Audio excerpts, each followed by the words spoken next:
Bien, familia. Oigan, pues, ¿qué onda? Iniciamos una nueva serie la semana pasada. Chido, ¿no? Con el libro de los Hechos. Entonces, hoy continuamos con el libro de los Hechos. Vamos del 9, capítulo 1, 9, probablemente como hasta el 26. Espero llegar hasta ahí, pero te voy a pedir que me acompañes a orar por el estudio para que no empiece yo a decir burradas y para que podamos realmente recibir todos juntos esto. Vamos a orar. Padre, ponemos en tus manos este estudio, agradecidos porque sabemos que nos vas a hablar, como decíamos ahorita. Realmente, Señor, está viva tu palabra, es viva, es eficaz para transformar nuestras vidas, nuestras decisiones, nuestras relaciones, nuestras prioridades.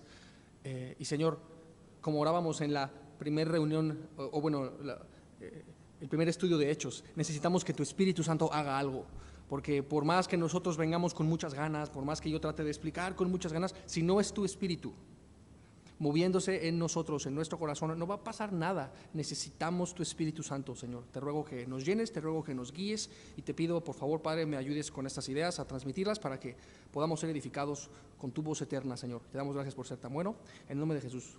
Amén. Bien. Hechos 1. Hechos 1.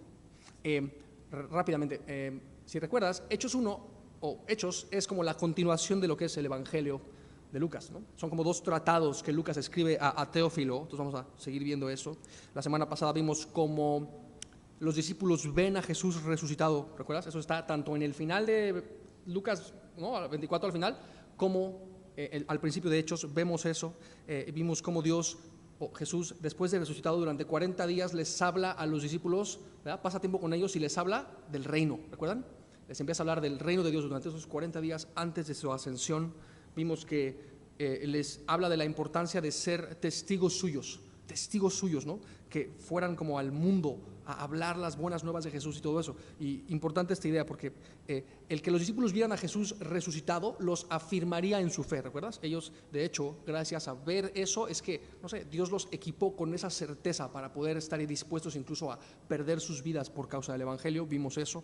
Vimos que cuando Jesús les dice, oigan, ustedes tienen que ir a Jerusalén, Samaria, hasta lo último de la tierra, vimos que eso incluso describe lo que es el bosquejo de todo el libro de los Hechos, ¿verdad?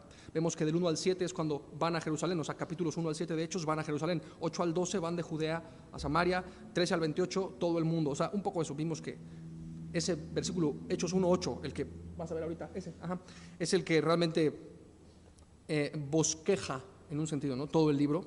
Y rápidamente, muy importante que veamos esto de ese poder del que Jesús habla, ¿verdad? El poder del Espíritu Santo sobre nosotros, familia, es esencial.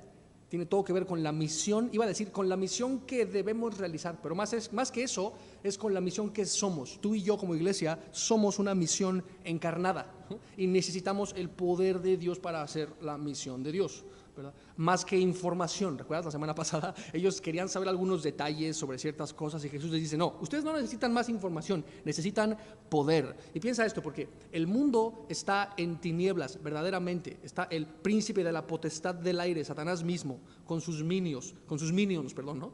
Con un control realmente grande de demasiadas como esferas de la vida en este planeta, ¿no? Desde el punto de vista, no sé, económico, político, cultural, religioso, militar, tecnológico, qué sé yo. Todo está realmente dominado por Satanás en demasiados sentidos. Y créeme, la gente que no cree en Dios, que sirven realmente a Satanás, necesitan, la verdad sí, en un sentido, es que sí, como la llenura de Satanás para realizar la obra oscura que hay en el mundo. Y si Satanás está echando mano de eso, ¿no? De poder como espiritual en muchos sentidos, ¿cuánto más la iglesia necesitamos ser llenos del poder de Dios? Pensemos esto. Satanás es como un Dios falso, ¿cierto? Que todo el tiempo de hecho está copiando a Jesús, copiando a Dios. Y si tú empiezas a ver así, o sea, como los paralelos que existen en todos los aspectos en los que Satanás copia a Dios, es que son todos, realmente es todo, ¿no? Él se hace llamar también un padre, pero padre de mentira. Satanás tiene también su propia Trinidad, pero Trinidad falsa y todo esto. Y créeme, existe la contraparte o el opuesto a la llenura del Espíritu, ¿sabías? Es de hecho la llenura del Espíritu, pero de Satanás. Esto tiene mucho que ver con lo que Satanás está haciendo en nuestros días. Hay de hecho un libro que habla de mucho de eso. Es denso, como que la parte espiritual tan oscura que hay en el mundo, que hace que la gente estemos en general, o sea, muchas veces no despiertos a la realidad de Dios. ¿Me explico? Necesitamos la llenura del Espíritu. Esa idea es importante. En fin, eso, ¿no?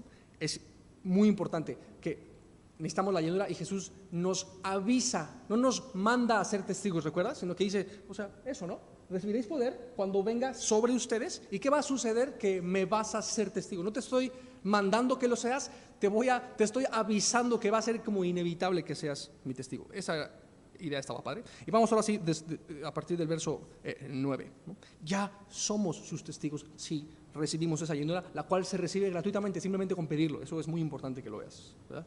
Y que tiene que ver no tanto con sentir algo, entre comillas, sino con hacer algo, simplemente ser testigos suyos. Versículo 9.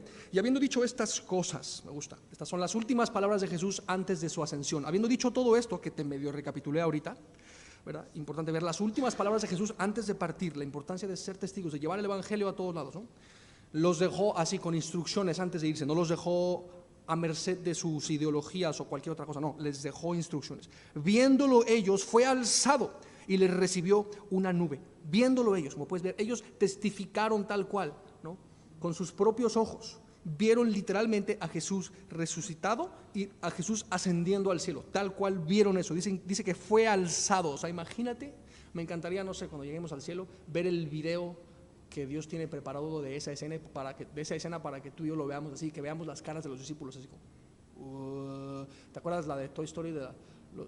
Garra, va a estar mucho más cañón que eso. Mal chiste, sí se entiende, ¿no? Fue alzado y le recibió una nube. Creo que está hablando de la nube de gloria, lo que conocemos como la Shekinah de Dios, ¿no? Dios en su gloria siempre está como eso, relacionado con esta nube. Entonces, no sé, me hace sentido ver esto. O sea, y así como, ¿y por qué también lo sé? Porque más adelante estos ángeles que se les aparecen les dicen, así como se fue, así va a regresar, o sea, de la misma manera. Entonces, cuando Jesús habla de su regreso, habla de que volverá en su gloria, es decir, en la nube de gloria. Eso me hace ver que de hecho se fue también en su nube de gloria. Puedes ver, hay como un paralelo sobre eso. Y bueno, algo muy bello que está en el pasaje paralelo, que de hecho te lo puse ahí, habla de esto mismo, ¿no? De la promesa del Padre en verso 49 de Lucas 24, en Lucas 24:50. Fíjate nada más esta idea, dice que los sacó fuera hasta Betania y alzando sus manos los bendijo, versículo 51, y aconteció que bendiciéndolos se separó de ellos y fue arriba al cielo. Ellos, después de haberle adorado, volvieron a Jerusalén con gran gozo y estaban siempre en el templo adorando, bendiciendo a Dios. Ahorita lo vamos a ver, pero nada más lo vimos ahorita en verso 50, que alzando sus manos, o sea, increíble, ¿no? Él voló, o sea, tal cual, o fue levantado así, y alzó sus manos como que los bendijo, así como que ya me voy, adiós, imagínate, y lo vieron. No sé, si piensas mucho en eso, te va a dar una nostalgia como indescriptible. Yo a menudo, no sé, esa idea me ha hecho chillar como varias veces, solo imaginarme esa escena, ¿no? Y es como, y yo creo que no fue fácil para ellos, o sea, fue impresionante, y después pensarlo, y es como que ya se fue.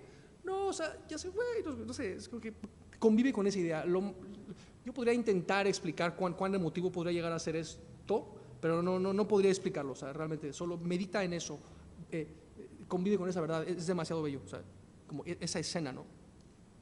Y al final dice que le ocultó de sus ojos, verso 9, como puedes ver ahí, le ocultó de sus ojos, o sea, la nube, ¿no? Y podemos pensar, qué mala onda le ocultó. No fue mala onda, realmente no. Pero es que ha de haber sido muy doloroso, ¿no? Después de verlo morir es como, no, y después verlo resucitar es como, ¡guau! Y después verlo irse es como, otra vez, ¿no? ¿Se entiende esa idea? Es como muy emotivo si convives con cada una de esas ideas. Pero, o sea, le ocultó de sus ojos, esto era para bien de ellos, aunque quizá sería difícil para ellos entender, es que es lo mejor, bro, es lo mejor. Que no me veas, de hecho es lo mejor. ¿Por qué? Porque la fe es la certeza de lo que se espera, la convicción de lo que no se ve, ¿recuerdas? Hebreos 11. Entonces, no verle realmente es una oportunidad para confiar, puedes ver, porque la fe es de hecho la certeza de lo que no se ve, y si está oculto de sus ojos, ahora pueden confiar. ¿Puedes ver esa idea? Porque si lo ves ya no es tanto fe, porque la fe es en sí la certeza de lo que no se ve, de lo que no necesariamente se percibe con los sentidos, ¿no?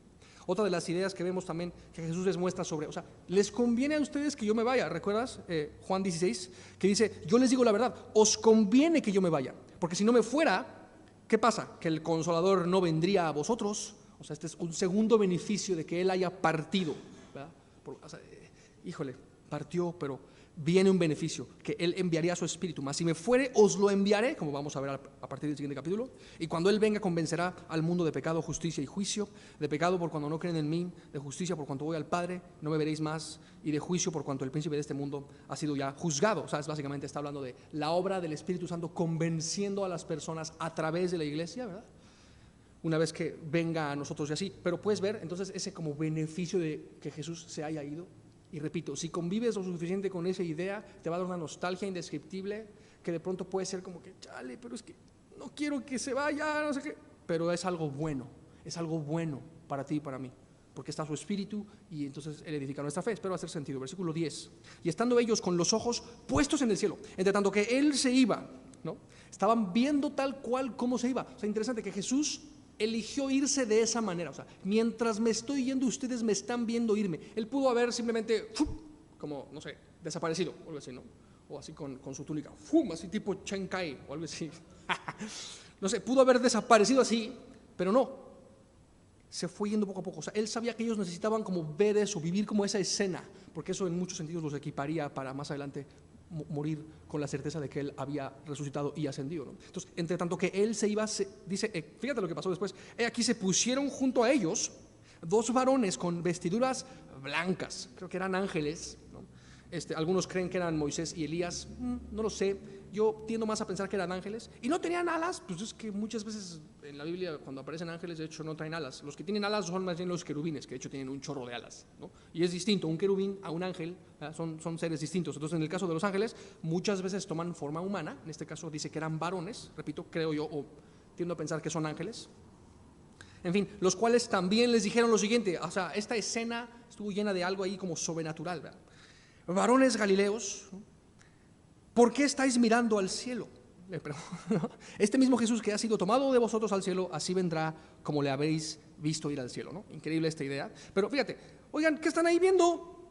No se queden viendo, ocúpense. No sé si me explico, esa es la idea, porque esto de que los ojos puestos en el cielo me recuerda la importancia de, ahora sí que con los ojos del corazón, mirar al cielo, tener la expectación de que Él va a volver y todo eso. Pero, no sé, podríamos de pronto convertirnos en cristianos así como que medio fanáticos, o sea, si lo único que quisiéramos es estar como viendo al cielo todo el tiempo, ¿no? En la ventana. Es que Él dijo que va a volver, entonces todo el día estoy así, renuncio a mi trabajo para estar, o sea, como que eso ya rayaría en lo como fanaticón, ¿no? Entonces me encanta, o sea, eso, y ¿cómo te diré?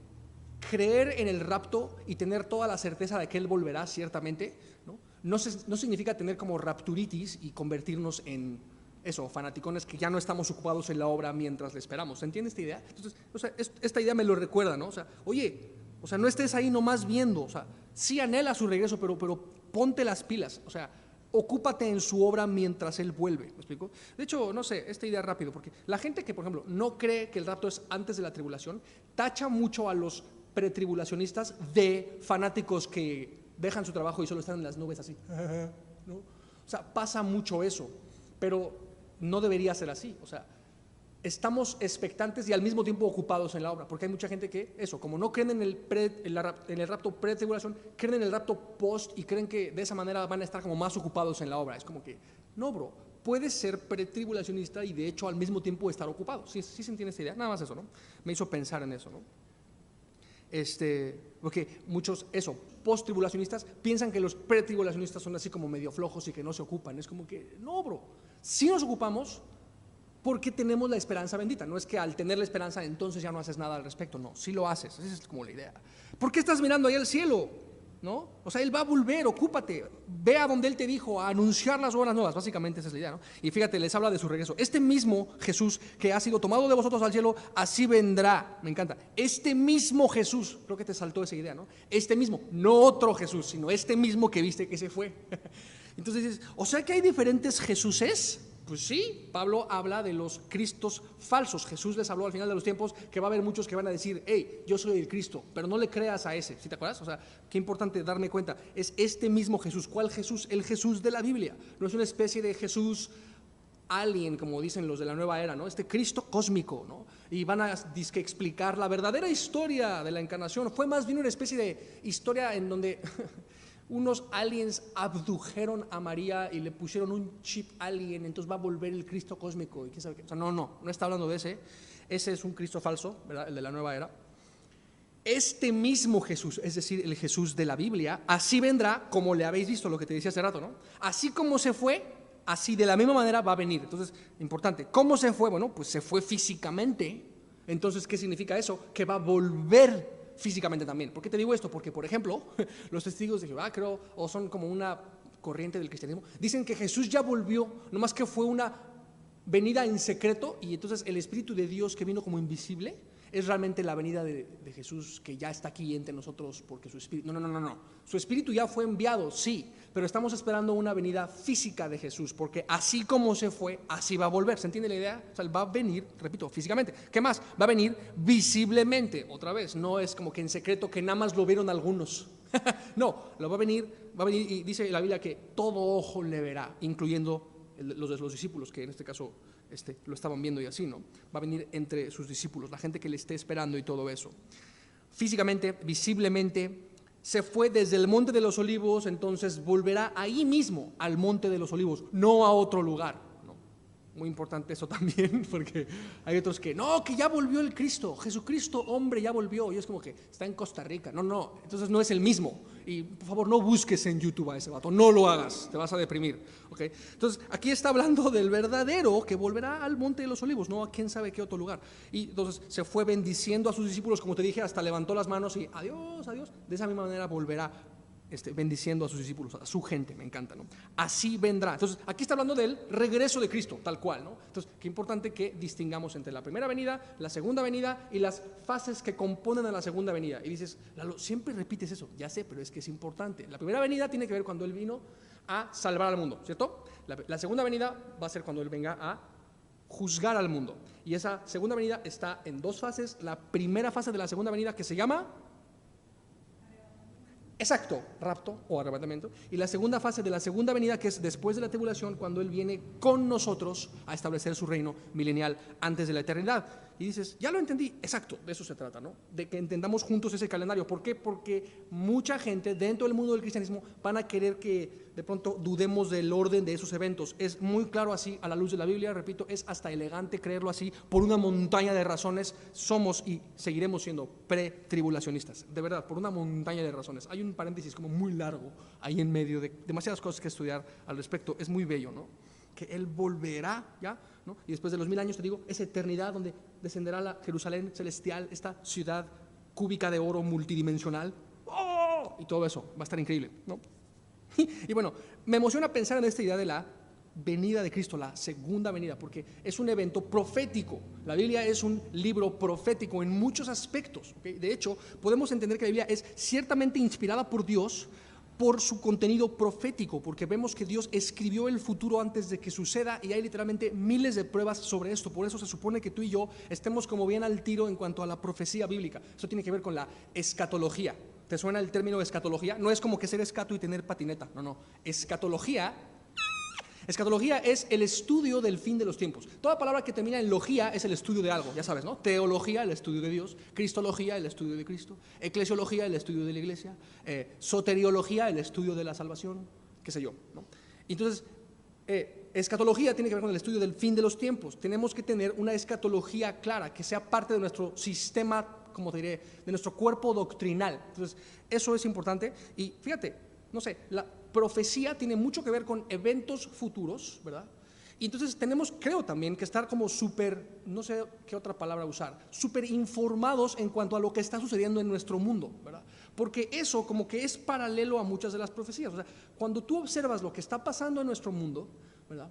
A nivel como, no sé, global, geopolítico, o sea, cosas así, ¿no? Empiezas a darte cuenta cómo eso realmente se une a la profecía. ¿Me explico? Es importante que veas esa idea, como temas como, no sé, de los cuales hay como mucho que aprender, un chorro de temas como actuales de nuestro mundo, como cuestiones, no sé, de ciencia, de física cuántica, de multidimensiones, de tecnología, avances en robótica, cosas así. Toda esta cuestión de la nanotecnología, ¿te suena? ¿Qué me dices de la ingeniería genética, del transhumanismo, historia antigua y futura, como te decía, biopolítica, bioterrorismo, fenómenos paranormales, ¿no? Señales de los últimos días, este rollo de terremotos y cosas así, ¿no? Voy a decir la palabra, sí, todo el tema que tiene que ver con conspiraciones, todo eso realmente es parte, toda la cuestión de los ovnis, la conexión de todos esos temas con la interpretación literal de Génesis 1 y Génesis 6 es vital. Realmente tú y yo necesitamos un cuerpo doctrinal al respecto de todo eso, verlo, todo eso que te mencioné ahorita, familia, con los lentes de la Biblia, ¿ok? Todo eso tiene que ver con profecía, porque cuando tú estudias O sea, los temas actuales, todo lo que está sucediendo ahorita, cuando estás enterada de esas cosas, empiezas a como que dices, oh, o sea que realmente estamos al final de los tiempos, exacto. O sea que realmente Jesús ya va a venir, exacto. Y todo eso, ¿no? Como que eso nos mantiene con este sentido, repito, como de expectación, ¿no? Es importante que veas todo esto. Conocer profecía es muy importante porque, creo que este versículo habla por sí solo. Apocalipsis 19:10, fíjate, adora a Dios porque el testimonio de Jesús es el espíritu de la profecía. ¡Wow!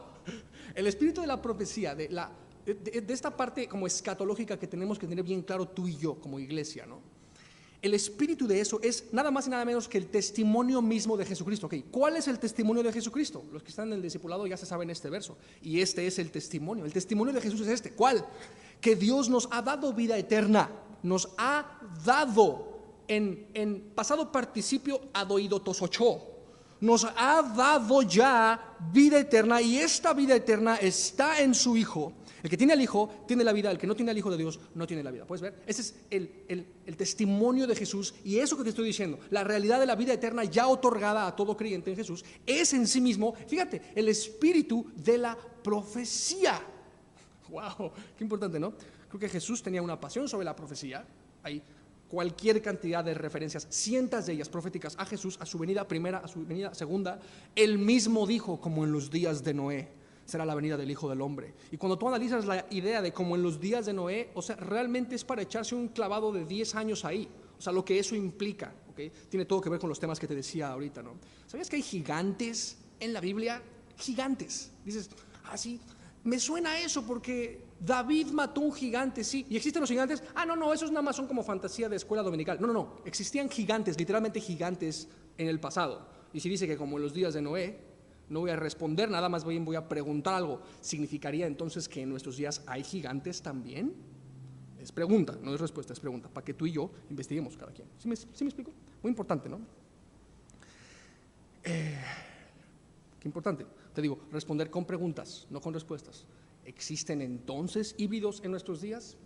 ¿Existe entonces o es importante entonces en nuestros días el tema del transhumanismo? ¿Es acaso importante? Me gusta contestar con preguntas, ¿no? En fin, eso sería la idea. Ok, vamos a la sección que sigue, familia, versículo 12. Ya habló de su venida, de la realidad de su venida.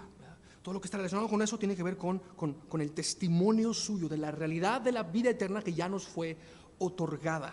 Wow. Y necesitamos ver a la luz de eso todo lo que te estoy platicando. Qué importante. Versículo 12 va a hablar como de cuestiones, ¿cómo te diré? Como vamos a poner un preámbulo a lo que sigue, es como que todos estamos siempre orillados a tomar decisiones. De hecho, todo el tiempo, cada segundo de tiempo, cada microsegundo de tiempo, cada plank de tiempo estamos literalmente tomando decisiones, tú y yo. ¿Okay? Muy importante que veas eso. Entonces, se supone que seamos guiados por Dios para tomar decisiones. ¿Se entiende esta idea? Entonces, vamos a hablar sobre esto. Vas a ver como varias características que deben como permear las decisiones que tú y yo tomamos, ¿no? No sé, me pongo a pensar en muchos jóvenes en nuestros días, ¿no? Que no saben qué decidir. ¿Qué hago con mi vida? ¿Cómo invierto mi vida? ¿Cómo invierto mi tiempo? ¿Qué se supone que haga con esto que siento? ¿Qué se supone que haga con esto que me pasó? ¿Qué se supone que haga con mi vida en general? Te digo, ¿no? Con mis afectos, con mis prioridades. ¿Qué hago de mi vida? ¿No? Entonces, estamos como en esa batalla de decidir cosas. Entonces, vamos a estar viendo mucho sobre esto. La importancia de tomar buenas decisiones. ¿Qué debo de considerar, ¿no? ¿Qué características tienen que tener como una buena toma de decisiones? Vamos al versículo 12. Entonces volvieron a Jerusalén desde el monte que se llama del Olivar, ¿no? Estos que debían ocuparse en la obra de Dios porque los ángeles les dijeron, órale papá, hacer lo que tienes que hacer, ¿no? Entonces ellos van así, ¿y qué pasó? Que volvieron a Jerusalén. ¿Qué significa esto? Que obedecieron a Jesús porque Jesús les había dicho, ¿no? Vayan a Jerusalén y esperen la promesa del Padre. ¿Recuerdas esa idea? Entonces ellos obedecieron, volvieron a Jerusalén desde el monte que se llama del Olivar, es el monte de los olivos, ¿no? El cual está cerca de Jerusalén, camino de un día de reposo. Volvieron a donde Jesús les dijo que debían ir, porque verso 4, como recuerdas, les dijo, esperen la promesa del Padre. Ahora, en Juan 20:22, Jesús ya había soplado sobre ellos el Espíritu ya había venido en ellos, pero debían esperar la promesa del Padre que tenía que ver con el Espíritu viniendo sobre ellos, no nada más en ellos, ¿no? Entonces, fueron hacia allá, ¿no? Importante esa idea. Entonces, como que el primer aspecto en cuanto a la buena toma de decisiones tendría que ver con necesito estar obedeciendo a Dios, ¿no? Si yo estoy viviendo una vida en la que estoy obedeciendo a Dios, a lo que Él dijo, ¿verdad?, voy a ser en general guiado a tomar buenas decisiones, ¿no? O sea, no, es que quiero saber qué hacer, no sé, con X, con mi carrera, o con si me caso o no me caso con esa persona, y no sé qué. Ok, ¿estás obedeciendo a Dios en general? Eso sería primero, ¿no? Si vives una vida de obediencia, vas a empezar a darte cuenta, ok, entonces puedes como filtrar mejor las cosas que tienes o no tienes que hacer. Espero hacer sentido, ¿no? Importante, porque ellos obedecieron a Jesús, aunque Jesús ya no estaba físicamente con ellos. ¿Puedes ver eso? Jesús ahorita no está físicamente con nosotros tampoco, pero se supone que obedezcamos, aunque ya no le veamos. De hecho, Jesús le dijo a Tomás, ¿recuerdas? En Juan 20:29, o sea, tú eres bienaventurado, Tomás, porque, o sea, creíste viéndome. Bienaventurados los que no vieron y creyeron. O sea, aunque Él ya se fue, somos llamados a obedecerle. Ese es el primer como punto en cuanto a la buena toma de decisiones, ¿no? Vivir una vida de obediencia, ¿no? Ahora, rápido, porque dice que volvieron a Jerusalén. Imagínate la plática en el camino. ¿Cómo estaban? ¡Wow! Estuvo increíble. ¿Viste la nube? ¿Quién sabe qué? No manches. O algo así, ¿no? Y si uno estaba mormado, dijo, no manches. Mal chiste. Fue como una escena bien extrema. Te digo, creo que venían platicando de un chorro de cosas. Y viste, o sea, le prendió el rostro y no sé qué. Después viste, le hizo así, no sé qué. O sea, imagínate esa plática. Podría solo permanecer para siempre. Y cuando nos la platiquen en el cielo va a estar increíble. ¿Me explico? Y todo eso. Entonces dice el versículo 13 que, y entrados, o sea, bien entrados en la plática. Mal chiste. De hecho, creo que sí estaban entrados en la plática. Pero ¿cuál es la idea? Que entraron en Jerusalén y dice que subieron al aposento alto. No dice que subieron a un aposento alto X, sino al aposento alto. Es decir, el lugar en donde Jesús comió la Santa Cena con ellos algunos días antes de partir y todo eso, porque algunos creen, no, era otro lugar cerca del templo. No, pero está refiriéndose al aposento alto. El aposento alto, esa es la idea, ¿no? Donde moraban Pedro y Jacobo, Juan, Andrés, Felipe, Tomás, Bartolomé, Mateo, Jacobo hijo de Alfeo, Simón el celote. ¿Ves que era como medio, ese vato era medio rojillo, celote porque tenía un celo así como que, era medio rojillo, sí se entiende, ¿no? Medio antipolítica y todo eso, ¿no? Y ahí va a ser un chiste malo, pero bueno, él tiene mucho que decir sobre teorías de conspiración, yo creo. Pero bueno, y Judas, hermano de Jacobo, ¿no? Jacobo, hijo de Alfeo, Simón el celote. Ay, me encanta ese personaje. Ay, perdón. Pensé en voz alta. Y Judas, hermano de Jacobo. Todos estos perseveraban, fíjate, palabra clave, unánimes en oración y ruego. Fíjate, perseveraban. No es que todos estos, pues, medio que a veces oraban. No, perseveraban. Esto me habla de una determinación, una constancia, un como compromiso, si quieres verlo así. Perseveraban, ¿cómo, familia? ¿Divididos? No. Unánimes, en un solo sentir, en oración, hablando con Dios, con la certeza de Dios y aparte en ruego. Me encantan todas estas ideas, hay como mucho que ver aquí, ¿no? Primero esto de unánimes, ¿no? O sea, porque Dios se glorifica en la diversidad, ¿ok? No se supone que todos seamos iguales, no dice, y todos eran iguales. No dice eso, dice que estaban unánimes, es decir, independientemente de si somos iguales o no, que de hecho no somos iguales, debemos estar unidos, ¿se entiende? Entonces, Dios no nos llama a la uniformidad, nos llama a la unidad. Entonces, que veas eso, ¿no? Va a haber hermanos cristianos, ¿no?, que son muy distintos a ti, muy distintos a mí, pero podemos de hecho y debemos tener unanimidad o unidad, porque, te repito, Dios se glorifica en la diversidad. No dioquis, dice la Biblia, o habla la Biblia sobre la multiforme gracia de Dios. ¿Puedes ver? Importante idea. En fin, esto de que perseveraban unánimes, ¿no? Me encanta porque esta unanimidad perseveró, de modo que Juan, por ejemplo, insta a las personas, oigan, nosotros tenemos unidad, vengan y tengan también unidad con nosotros, esta comunión, esta común unión, ¿no? Fíjate lo que dice 1 de Juan 1:3, lo que hemos visto y oído. Nosotros vimos a Jesús, ¿no?, resucitado, y lo vimos tal cual ascender con nuestros propios ojos. Eso les anunciamos para que también ustedes tengan comunión con nosotros. Fíjate, ¿en qué se basaba la comunión de ellos? En lo que vieron y oyeron en el Jesús resucitado. Y dice, nuestra comunión verdaderamente es con el Padre, con su Hijo Jesucristo, aquel a quien vimos resucitar. ¿Puedes ver? Y en otros momentos, como previos a esto, ellos discutían de un chorro de cosas, ¿no? ¿Quién ha de ser el mayor y todo esto? Pero me encanta porque lo que ahora los une, no sé, es más importante que sus discusiones. Espero haga sentido esta idea, ¿no? Creo que ya no discutían tanto como antes, ya no había tiempo para eso, porque estaban contemplando la verdad de Dios, dando a conocer esto, ¿no? Esta comunión, ten comunión conmigo. No lo puedes ver quizá con los ojos físicos, pero con los ojos de tu corazón por la fe puedes ver al Jesús resucitado, ¿no? Bienaventurado es el que sin ver cree y todo eso, ¿no? Entonces, únete a esa comunión con nosotros, es lo que le dice, o sea, es el mensaje de 1 de Juan 1:3, realmente al mundo, puedes ver esta importancia de la comunión y todo eso, esa unidad que tenían ellos. Entonces, ya vimos como 2 preceptos sobre la toma de decisiones. Número 1, ¿cuál era? Ya se me olvidó. Obedecer. Número 2, vivir en unidad. Sería el segundo, ¿no? Número 3, orar, por supuesto. Y de hecho como que van de la mano, ¿no? Porque unidad en la oración. Es importante orar por las mismas cosas. Aparte, orar en sí trae unidad también, ¿no? Y de hecho, cuando vives en unidad, eso va a detonar que ores más. Entonces es como un círculo virtuoso. ¿Sí se entiende esta idea, no? Hay unidad en la oración trae unidad y la unidad detona más oración. Entonces, como esa idea es buena. Aparte, habla de ruego, o sea, habla como de una pasión ferviente, de buscar a Dios, incluso con un sentido como de desesperación, o sea, buscar su rostro, orar. Es importante que tú y yo tengamos esto, ¿no? Estos tres como estas 3 características en la toma de decisiones. ¿Quieres tomar una buena decisión? ¿Y por qué hablo de las decisiones? Porque ahorita más adelante tienen ellos que tomar una decisión importante. Entonces, antes de tomar esa decisión, ellos vivían así, en obediencia, número 1, en unidad, número 2, en oración ferviente, número 3. Puedes ver, todo esto precedió esta importante decisión. Pero bueno, versículo 14, con las mujeres y con María, la madre de Jesús, y con sus hermanos, y entonces están ahí, ¿no? En el aposento alto, y nos platica que estaban estos personajes también. Fíjate, María, la madre de Jesús, es de hecho esta la última mención de María, ¿verdad? Y como puedes ver aquí no dice que María, la madre de Jesús, la cual también ascendió y la asunción, y que no habla de eso la Biblia, de hecho no está en la Biblia eso. Es fuerte, ¿no? Porque hay mucha gente que tiene esta idea de la asunción de María, de que María es una especie de corredentora con Jesús o algo así, cuando, espérame, 1 Timoteo 2:5 dice que hay un solo mediador entre Dios y los hombres, que es Jesucristo hombre. No existen mediadores aparte de Él. Nadie nos puede contactar con Dios más, o sea, ¿no se me explicó? Más que Jesús mismo. Y entonces los videos esos que aparecen en YouTube de un ángel de luz que es muy famoso, no sé si lo has visto. Un ángel de luz que baja y hace una como espada y toda la gente así viéndolo porque era tal cual un ser de luz y todo eso. Entonces no era Jesús, perdón, entonces, exacto, no, creo que no.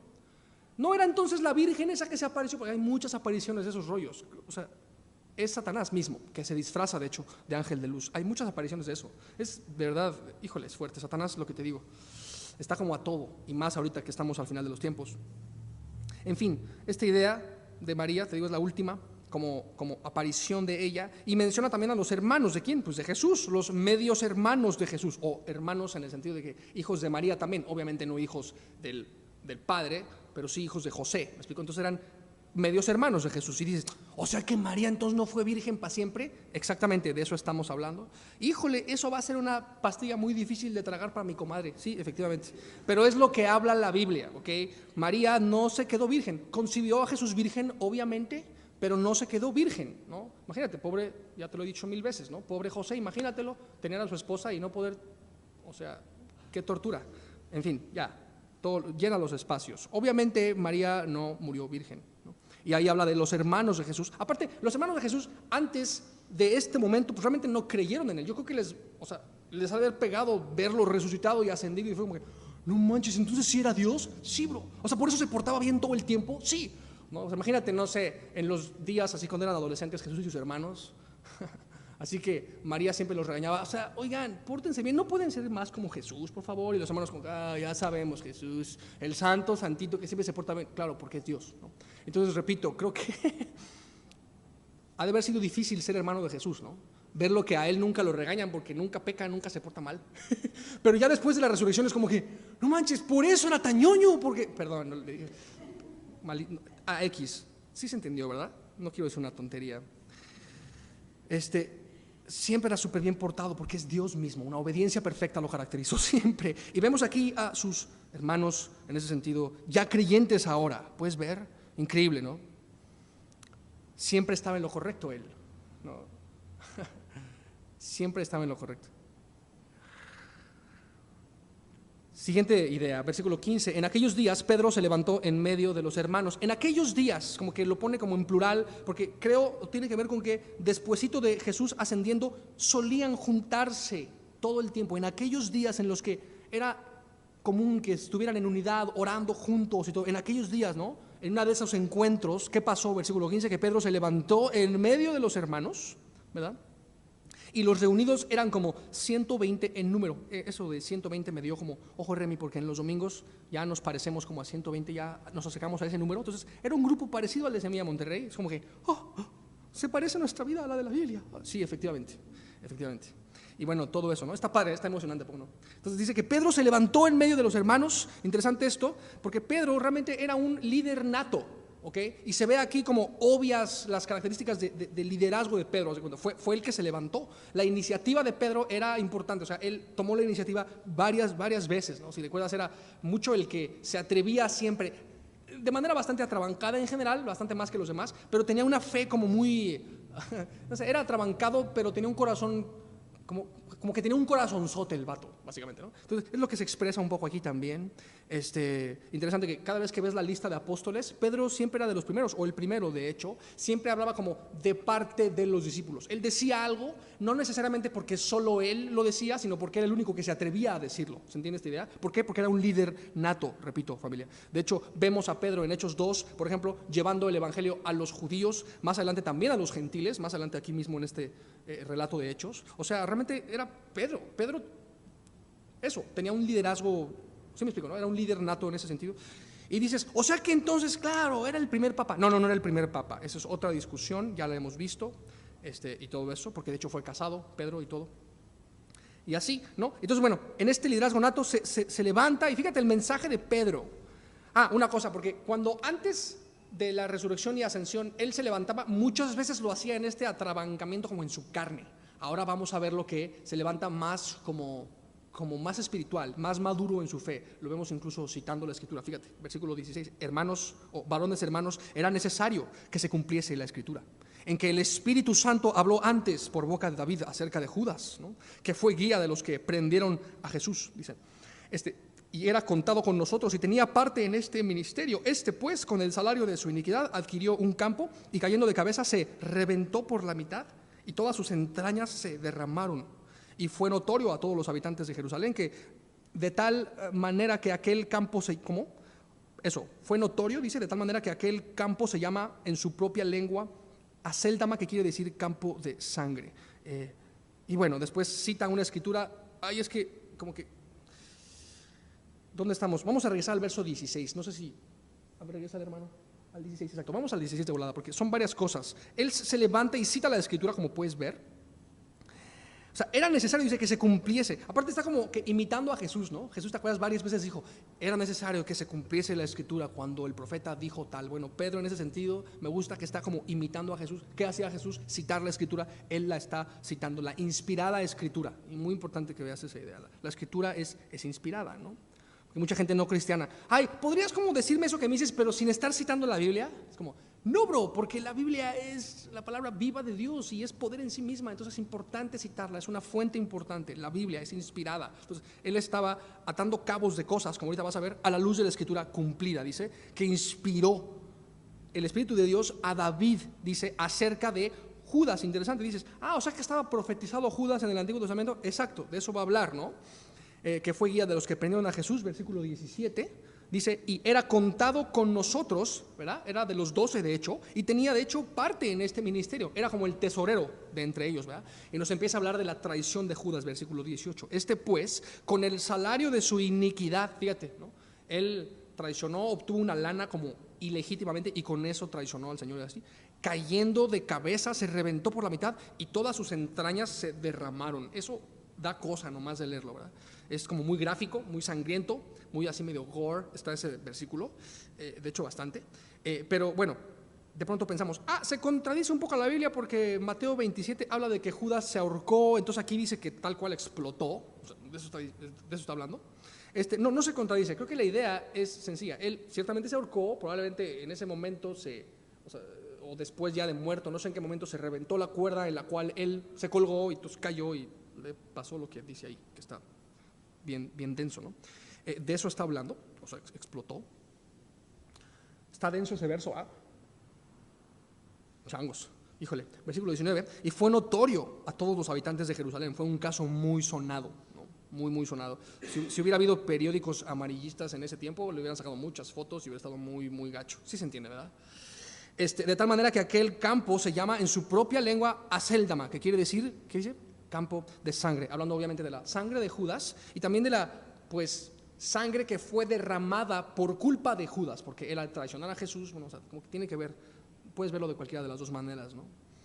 Porque está escrito en su libro, perdón, en el libro de los Salmos, y entonces Pedro, te digo, en esta como liderazgo, como citando la Escritura, nos cita un par de salmos: sea hecha desierta su habitación y no haya quien more en ella y tome otro su oficio. Ahí de hecho está citando dos salmos, Salmo 69, 25 y 109, 8, los puedes checar después si quieres. Pero interesante porque está de hecho citando dos versos que se convierten en uno, como que esos dos versos constituyen una profecía sobre Judas. Interesante esto, ¿no? Porque Pedro estaba como atando cabos con la ayuda del Espíritu. Me gusta eso. Jesús sopló tiempo antes el Espíritu en ellos y el Espíritu de Dios, escucha, le está ayudando a Pedro. Hijo, es que esto me emociona. El Espíritu de Dios le está ayudando a Pedro a atar cabos del Antiguo Testamento, ¿no? Cabos proféticos. Eso me emociona mucho. En fin, es que yo me meto mucho en esa idea, como buscar atar cabos. De hecho, hay varios maestros que admiro y aprecio mucho por lo que enseñan y todo eso, que son así como que tienen el don de atar cabos. Y bueno, es lo que veo aquí, que él está atando cabos del Antiguo Testamento y diciendo, mira, estos dos versos realmente significan esto y apuntan a Judas, ¿no? Me gusta esa idea, ¿no? ¿Y cuál es la idea? Que van a estar puestos los discípulos en una situación en la que van a tomar una decisión. Ok, alguien tiene que tomar el lugar de Judas, ¿no? Este Judas profetizado, que alguien tiene que tomar su lugar. Por eso te hablaba de estos preceptos relacionados con la toma de decisiones, ¿verdad? Interesante que Pedro no le atribuyó despropósito a Dios por la cuestión de Judas. O sea, él formó parte de nosotros, él fue elegido por Dios. No es como que Dios se equivocó al elegirlo, si te fijas, ¿no? De hecho, estaba incluso profetizado, dice él, ¿no? Y dices, pero entonces, ¿de qué hablan esos versículos que él citó? ¿Los interpretó bien? Por supuesto, porque Pedro estaba guiado por Dios aquí. Entonces, sí. Ahora, Salmos 69 y 109 habla sobre David y el traidor de David, pero repito, apunta proféticamente al hijo de David, ¿verdad? Humanamente Jesús desciende de David, y al traidor del hijo de David, o sea, al traidor de Jesús, que es Judas. Como puedes ver, Salmos 69 y 109 atados, ¿verdad? ¿Cómo se llama? Tienen ese como doble cumplimiento: la traición de David y la traición del hijo de David, que es Jesús, ¿verdad? En fin, estamos hablando sobre toma de decisiones. Ya llevamos varios puntos. Número 1, obediencia, ¿verdad? Necesitamos vivir en obediencia, familia. Vivir en unidad con el cuerpo también. Vivir en oración constante, ferviente.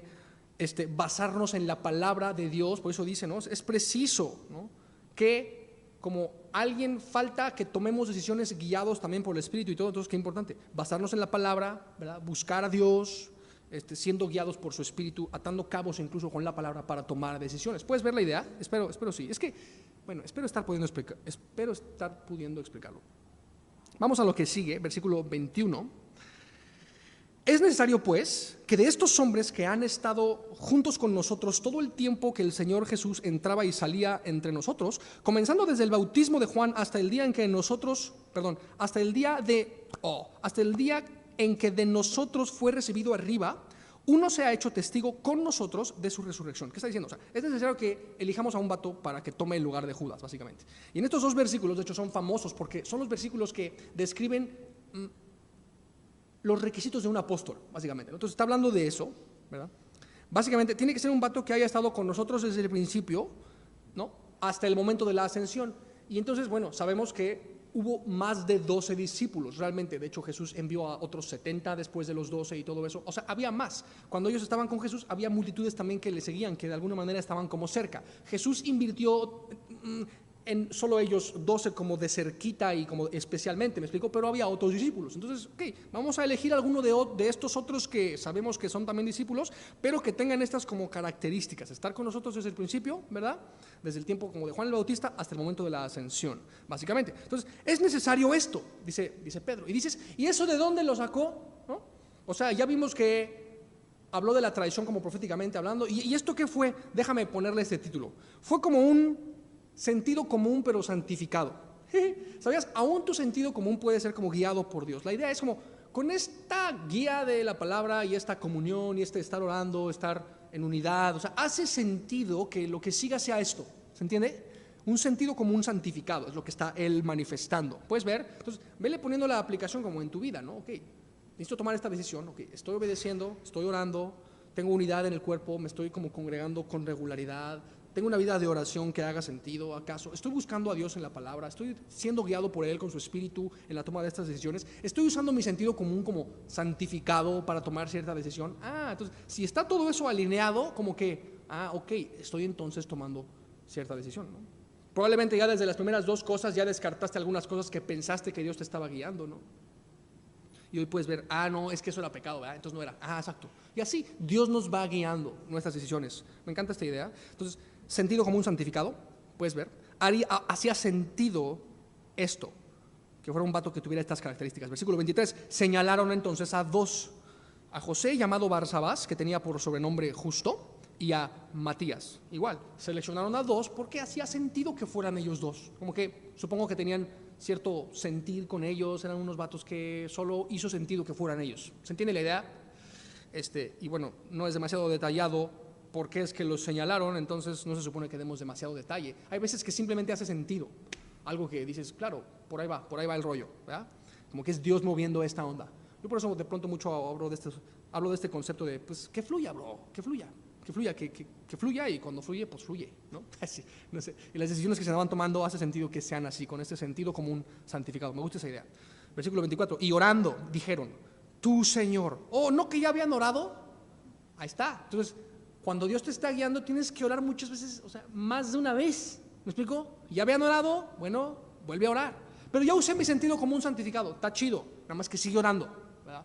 Que Dios te confirme. Sobre todo decisiones importantes, ¿no? Por ejemplo, ¿con quién te vas a casar? Póntelas, piénsale bien, órale bien, ¿no? Vive en obediencia, porque si no, te va a guiar cualquier otra cosa. Tus hormonas, tu testosterona, tu carnota, tus deseos egoístas, ¿verdad? En tu pecado vas a tomar decisiones muy, muy malas. Muy importante que todo esto, que tenga sentido común. Es que vive en Alaska, no sé qué, no hace muy sentido, o sea, sentido común, ¿se entiende? Y orando dijeron, tú Señor, que conoces los corazones de todos, qué importante, ¿verdad?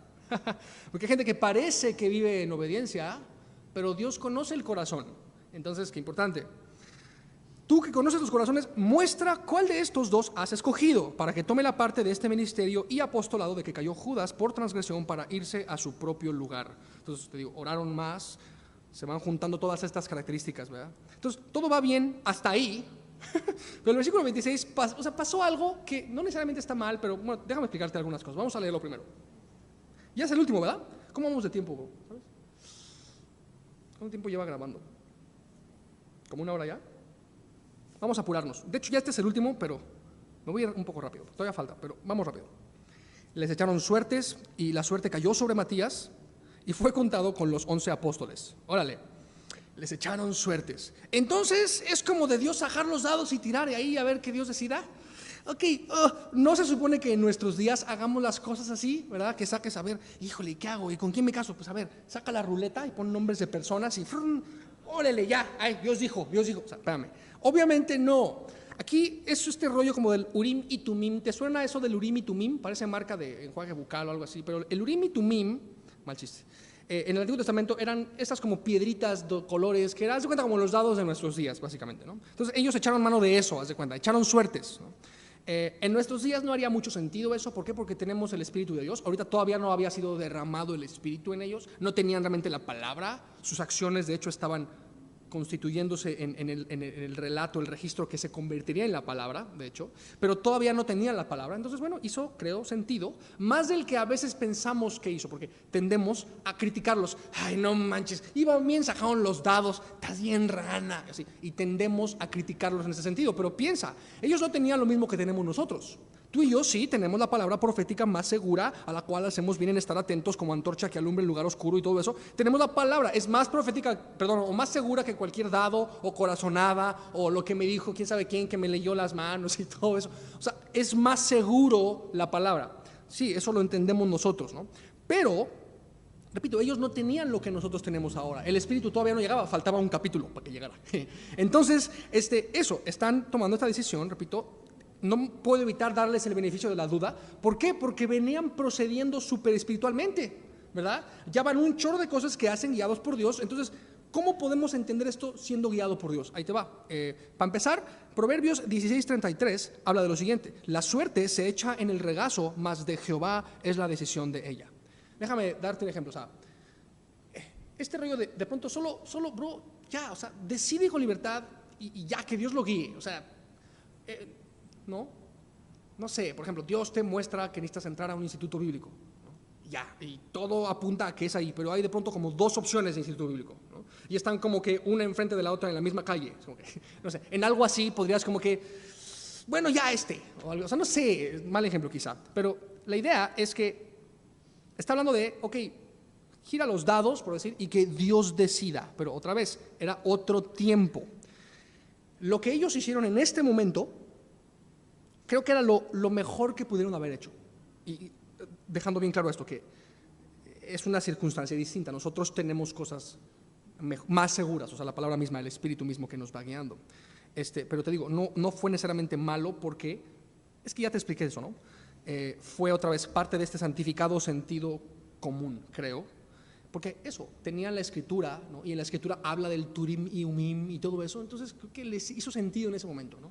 Tenían poquito tiempo de haber recibido el Espíritu, no sabían mucho sobre la dinámica del Espíritu y todo eso, y bueno, ahora una cosa, por si seguimos pensando, no, pero está bien chafa que lo dejaron a la suerte. Bueno, para empezar, la suerte es de Dios, es lo que vimos ahorita. La suerte, entre comillas, o sea, realmente Dios lo decide. No existe tal cosa como el azar, realmente eso no existe. El azar es un mito. Azar carne asada es otra cosa. Me refiero a azar de mal chiste, perdón. El azar en sí es un mito. ¿Ok? Entonces, por si nos sigue haciendo pensar como que estuvo bien chafa que se dejaron llevar por eso. Bueno, creo que eso estuvo mucho mejor que dejarnos guiar por lo que muchas veces la gente en nuestros días se deja guiar, ¿verdad? Cristianos incluso, que se dejan llevar por sus emociones, por ejemplo, o por sus circunstancias, como te decía hace rato, por su carne, por sus deseos, ¿no? Por el famoso consejo convenenciero, ¿no? O sea, quiero que me digan cierta cosa, entonces pido un consejo, no me dijo lo que quería oír, entonces voy con otro, así, y pido un chorro hasta que me digan lo que quiero oír, y entonces ese es el consejo de Dios. Sí, ¿me explico? Con este consejo convenenciero pasa mucho, que andamos, según nosotros, buscando consejo, porque entre comillas, en la multitud de consejos está la sabiduría, y no haces caso sino hasta que te dicen lo que quieres oír, para entonces, según tú, hacer caso al consejo, cuando no, más bien te saliste con la tuya. Cuidado con eso. Entonces, bueno, eso, ¿no? Hay gente que se deja llevar por todo esto. O sea, para el caso, todo eso es peor que un azar, entre comillas, azar, como con un sentido común santificado, sobreentendiendo que para nosotros hay cosas como más claras que eso, que es la palabra y el Espíritu. Espero hacer sentido. Ellos hicieron todo esto, estaban obedeciendo, vivían en unidad como cuerpo, oraban fervientemente, se basaron en la palabra de Dios, buscando la voluntad de Dios, atando cabos en la escritura en el Antiguo Testamento, guiados por Dios, con un sentido común santificado, y oraron más. Después de que ya tenían cierta idea, siguieron orando, muy importante.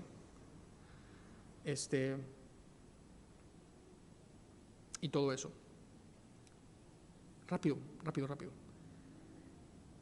Porque de pronto viene esta otra manera de entender esto, que es como que, o sea, a ver, pero más bien ellos lo echaron a la suerte, entonces la voluntad de Dios era que fuera otro apóstol, porque Pablo mismo era apóstol y la Biblia habla de 12 apóstoles, entonces eran 12 más Pablo, entonces realmente, ¿qué onda con eso? Yo creo que fue en la carne. No, de hecho no.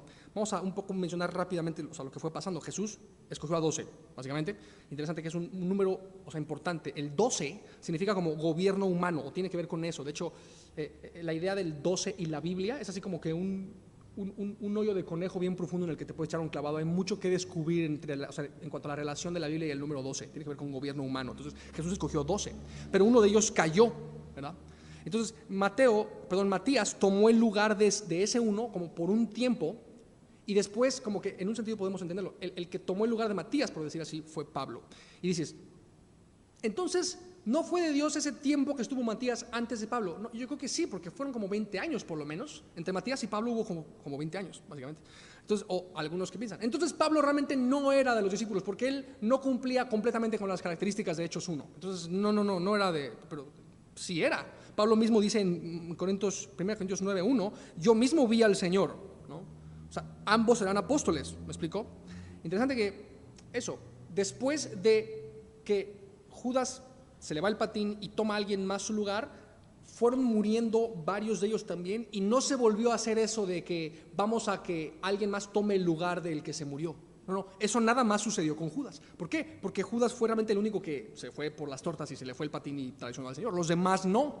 Los demás sí, o sea, glorificaron al Señor en muertes así como mártires, pues, ¿no? Que fue la intención original del Señor. Entonces, creo que la intención original era que hubiera 12 que murieran como mártires, con valentía y todo eso, ¿no? Entonces, en ese sentido, como que llenaron ese papel del 12avo, tanto Matías como Pablo, uno y después el otro, básicamente. Y si surge la duda, entonces cuando Jesús eligió a Judas, ¿se equivocó? ¿Y qué no, Jesús no se equivocó realmente.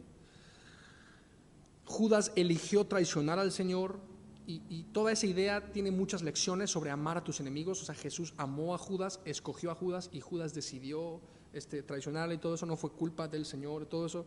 Hay 2 conferencias que tuvimos en el estudio de Juan 13. Vimos 2 conferencias, 2 horas sobre todo ese tema, porque hay muchas inquietudes y cosas y cuestiones que surgen de esta idea de Judas traicionándole y todo eso. Entonces, hay 2 conferencias sobre eso, te las recomiendo, están en la página. Juan 13, son 2, en fin.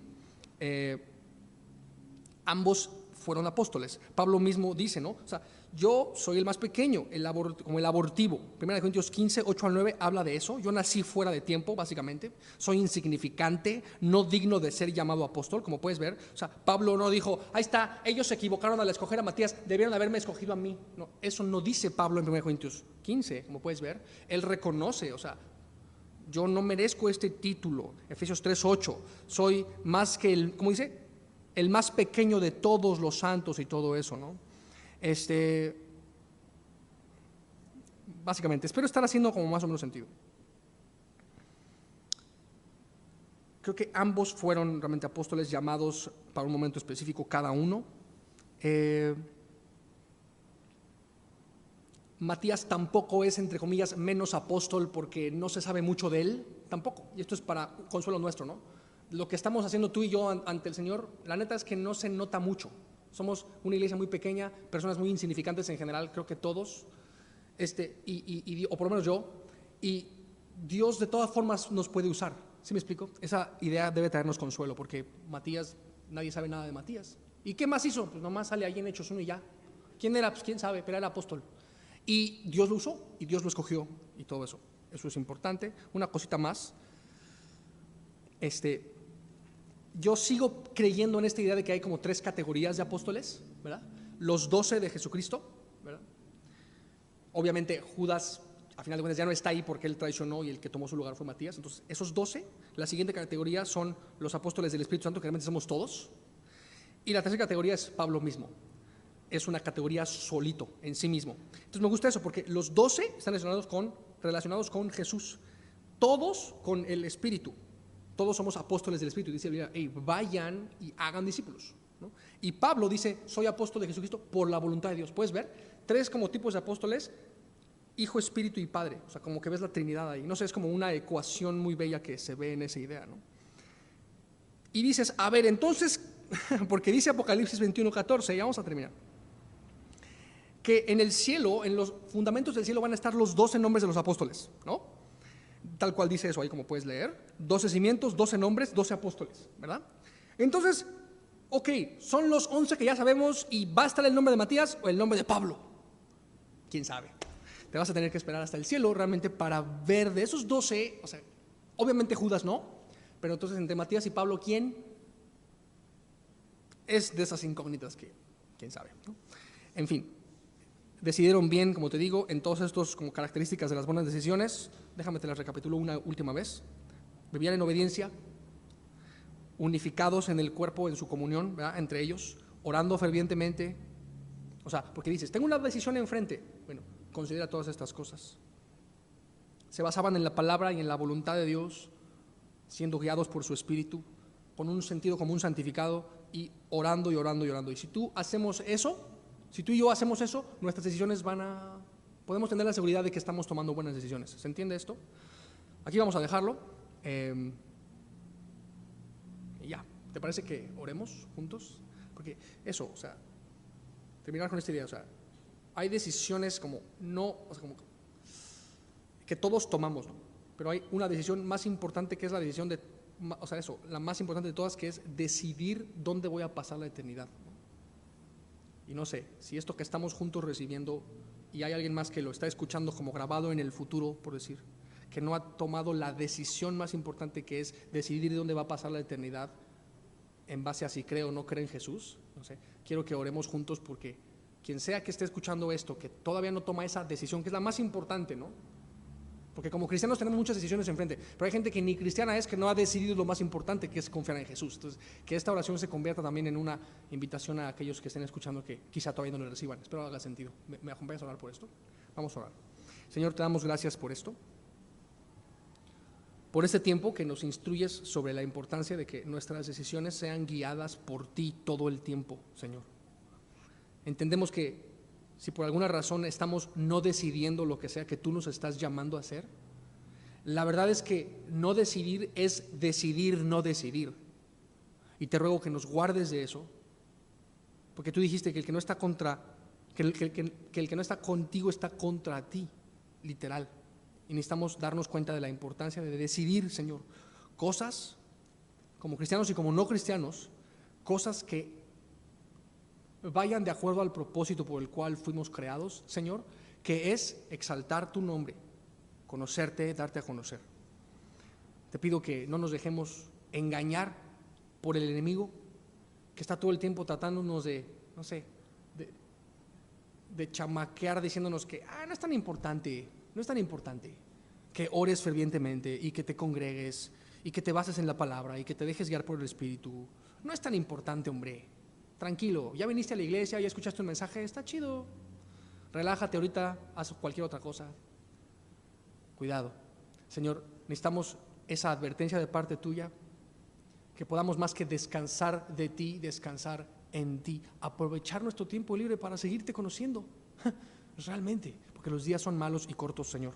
Y te damos gracias por este tiempo. Ponemos en tus manos a cualquier persona que esté escuchando que todavía no cree en ti, que tú le salves, que tú le muevas a vivir en comunión contigo. Te damos gracias por esto en el nombre de Jesús, papá. Amén, amén, amén.